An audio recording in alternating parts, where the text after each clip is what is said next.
Hello everyone, welcome to the second part of my three-part series about the Colosseum, the Flavian amphitheater. And I'm here to continue to tell you many things about this great work of architecture that you may not know.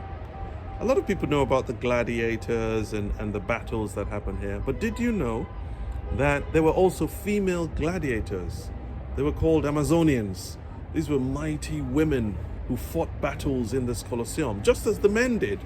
It was so typical of the day. Obviously, it was a very segregated society. In fact, the seating for women in the Colosseum was right at the top act, and women were not allowed to sit with the rest. So you can just see the segregation of society. So you can imagine what it was like, the fact that there were female gladiators, because gladiators were respected at that time. What a lot of people don't actually know as well is that they were like celebrities, these gladiators. They were like sports athletes of a day, well-known celebrities.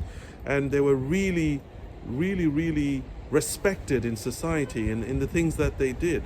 And in many cases, they were also actors. They were like Hollywood stars in a way. So not all the battles that took here were real battles. They were often staged just for entertainment.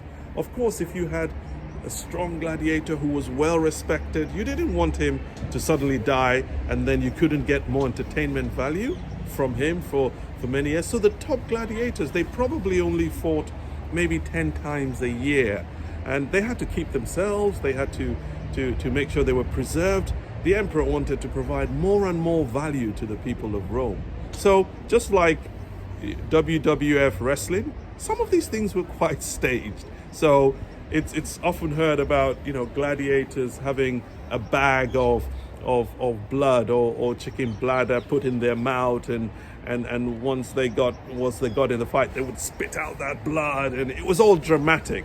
But a lot of it was also acting.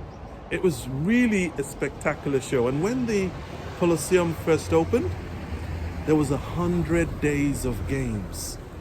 And bear in mind that the games were from sunrise to sunset, so all day. So you can imagine the amount of planning, the amount of organization that went into these games. 100 days of games from sunrise to sunset.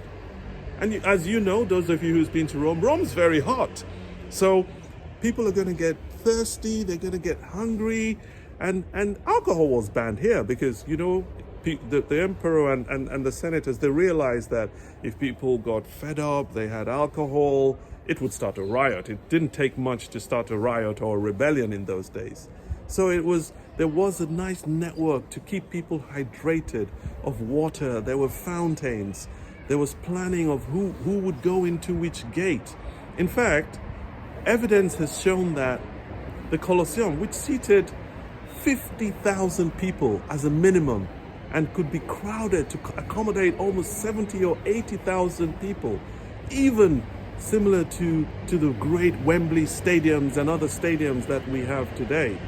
But the Colosseum could be emptied in less than 30 minutes. So you can imagine the network of entrances and the organization. And it was free for everyone. And everyone had a ticket from the emperor inviting them to attend. So even if they were living in squalor, even if they were a slave on their day off, it was a pride to be able to come and shout and be part of this great empire of Rome. And so the Colosseum was actually the centerpiece of Roman society.